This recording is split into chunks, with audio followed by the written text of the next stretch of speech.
السلام عليكم.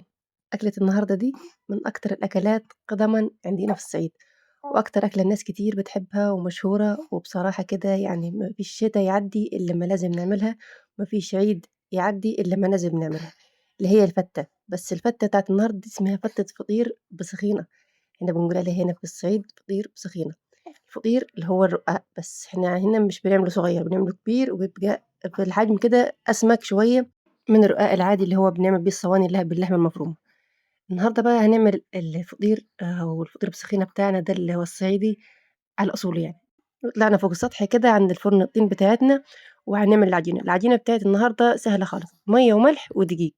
يستحسن ويُفضّل يعني إن هو يكون دقيق قمح، تمام، عشان ناخد الطعم الحلو بتاعه والفطير يطلع معانا مضبوط. أنا النهارده ما عنديش دقيق قمح، ده دقيق فينو. والدقيق الفينو اللي هو الدقيق متعدد الاستخدامات أو الدقيق الفاخر، فهيكون التعامل معاه مختلف تمامًا عن دقيق الغلة.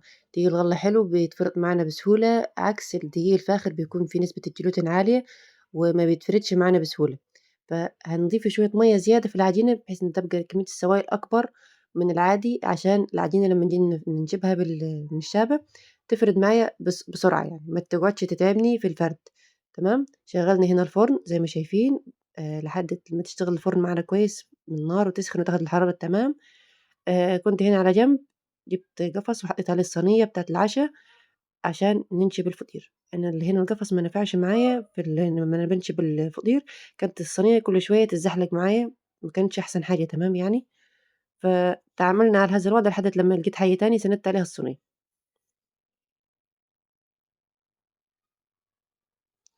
يُفضّل دقيق الغلة بيكون حلو، طعمه حلو، أحلى من الدقيق الفاخر بصراحة، لأن الدقيق الفاخر ليه استخدامات ودقيق الغلة ليه استخدامات. هنا زي ما متعودين طبعًا الدقيق الغلة طبعًا بيكون أحلى، بيتفرد معانا بسرعة، بعد كده الفطير لمّا بينشف بيبقى طعمه أحلى وبيتكسّر معاكِ بسهولة، يعني بيكون أسهل بكتير من الدقيق الفينو. الدقيق الفينو بتحسّيه بعد كده بيبقى ناشف كده، ومش اللي هو زي الفطير اللي بيكون معمول بالدقيق الغلة.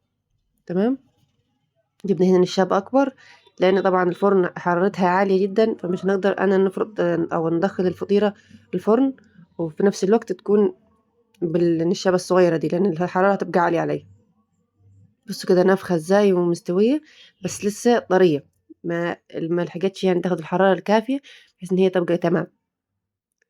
بُصّوا كده باحط الفطيرة كده بالنُص وباهوّي الفطير نفسه بحيث إن أنا لو في أي دقيقة زيادة ينزل منها. وفي نفس الوقت برضه بتخلّيها ليها مَطّة حلوة كده وبتفرُط الفطيرة معاكِ أكتر. إحنا الفطيرة دي ما كانتش تمام برضه بسبب زي ما قُلنا إن إحنا ما كناش عارفين نشتغل على القفص. هنجيب واحدة تاني وهنشتغل تاني. بصراحة اتبهدلت دقيق والعباية يعني راحت في ذمة الله، بس مش مشكلة.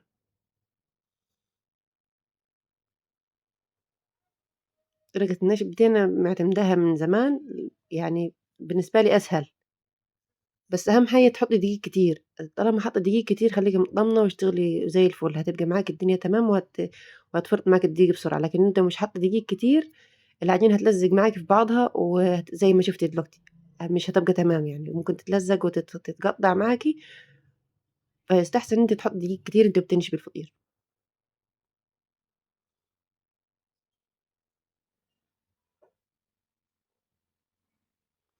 طريقة التعامل مع الفرن الطين غير الفرن العادية، لإن بيكون الفرن العادية بتاعة الغاز يكون النار شغالة عليها على طول، دي النار كل شوية ممكن تطفي معاكِ، فأنتِ لازم تحطّي لها حاجة كل شوية بحيث النار تبقى طالعة معاكِ من الفرن وتسوي معاكِ الفطير. تمام، يعني أنا كل شوية باحط الفطيرة باروح الناحية التانية عند الفرن باحط لها حاجة كده نولّع فيها النار أو النار تكون شغالة بسيط وتكمّل تسوية الفرن. تمام، نقفل عليها. خلّصنا كده الفطير ندخل على السخينة ونشوف السخينة هنعملها إزاي. صلّوا بينا على النبي كده اللهم صل وسلم على سيدنا محمد. الفطير هنا محتاج بصل، السخينة دي يعني بصل كتير، بصل over، يعني أنا الكمية اللي هنعملها دي يعني دوب تعمل مرتين الطبق اللي أنتم هتشوفوه في الآخر. تمام، أهم حاجة تقطيعة البصل هنا تختلف تمامًا بتكون كبيرة، يعني ما تكبّريش جوّه وما تصغّريش جوّه. تمام، أهم حاجة يكون كبير لإن أمّا تكون كبيرة معاكِ هتفرق في التسوية، لإن التسوية بتاعتها بتكون على نار هادية. ويستحسن لو عندِك سمنة بلدي، يعني هتاخدي شوية فطير من الآخر زي بتاع زمان بالضبط. هانزل كده بالبصل اللي إحنا مقطعينه تقطيعة مش صغيرة ومش كبيرة خالص، تمام، وهنسيبه مش هنحط له أي حاجة نهائي إلا رشة ملح صغيرة خالص، نسيبه على نار هادية جدًا، جدًا، بحيث إن هو يتكرمل معايا وينزّل كمية السوايل اللي فيه. لو لقينا البصل زي ما شايفين كده بُصّوا ما فيهوش سوايل كافية إن تخلّي البصلاية نفسها تدوب وتتكرمل كده بطريقة اللي هي اللي إحنا عايزينها، هنضيف شوية مَيّة، يعني أدي نُص كوباية مَيّة ضفتهم فوق البصل. بس أهم حاجة ما تضيفيش المَيّة من الأول عشان البصل ما يتغيّرش الريحة بتاعته وما يبقاش طعمه مش حلو، تمام، ونوطّي عليه النار كل شوية ونفتح عليه ونفس النظام. عندي هنا فراخ بلدي، بس يستحسن لو كبيرة شوية، دي شمورت ما لقيتش بلدي كبير، تمام، الأكلة دي بتحب دايمًا أي حاجة تقيلة معاها، عايزة عكاوي، عايزة لحمة كده يكون فيها دهنة كتير، عايزة أي حاجة يكون فيها نسبة الدسم عالية، تمام، دي من أساسيات الأكلة دي يعني. هنا هننزل بالشوربة، الشوربة طبعًا على أيام زمان ما فيهاش أي مطيبات خالص غير البصلة، شوية الملح وفقط لا غير، ما تحطيش أي حاجة تاني، ولا تحطي لورا ولا تحطي حبهان ولا أي حاجة خالص من التوابل دي، تمام، ونسيب الفراخ كده على نار هادية برضه.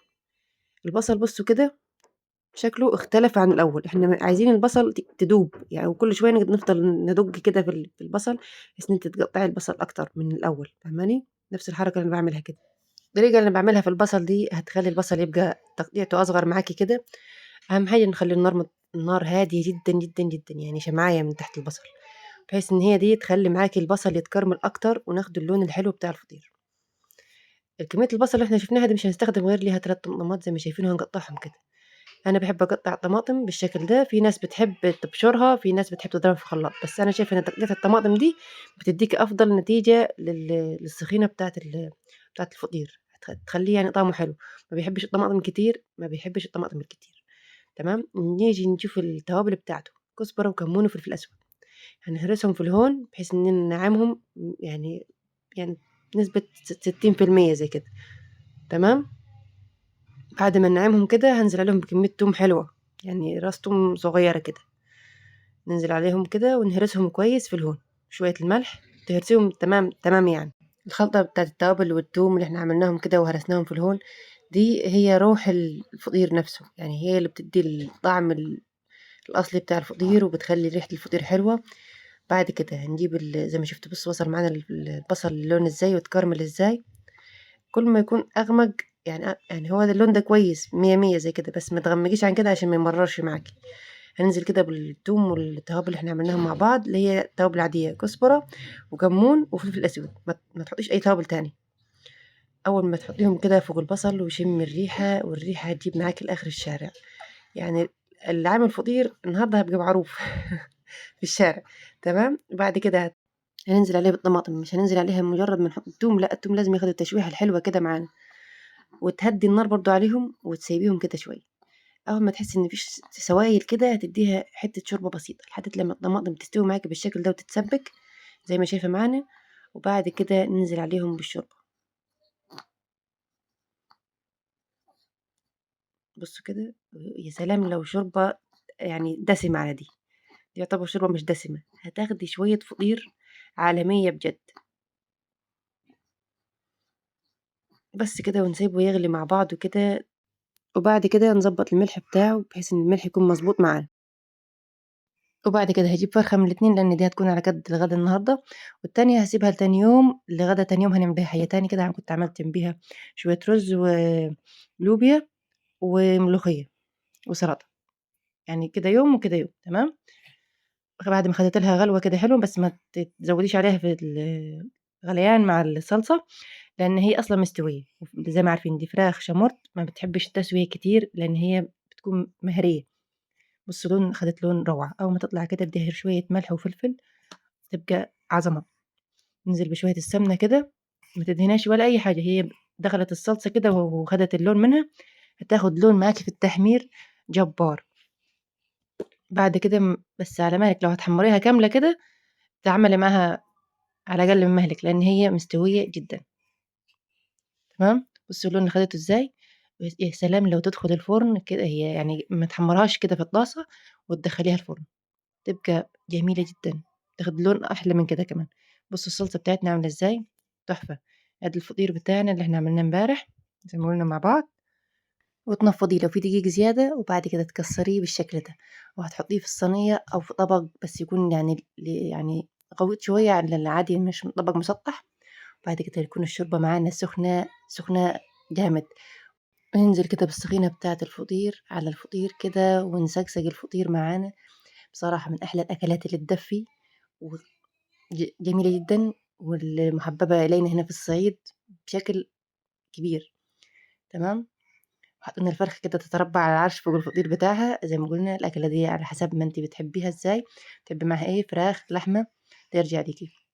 ما تنسوش لو وصلتوا معانا لحد هنا في الفيديو ما تنسوش تصلوا على النبي، وتدخلوا كده في التعليقات تكتبوا لنا الصلاة على رسول الله صلى الله عليه وسلم سيدنا محمد، وإن شاء الله نشوفكم على خير أحبائي في الله في فيديو جديد. إن شاء الله يكون عجبتكم الوصفة بتاعت النهاردة، ولو الوصفات الصعيدية الأصيلة بتاعت زمان. كانت معكم خلود السيد، نشوفكم على خير، مع السلامة.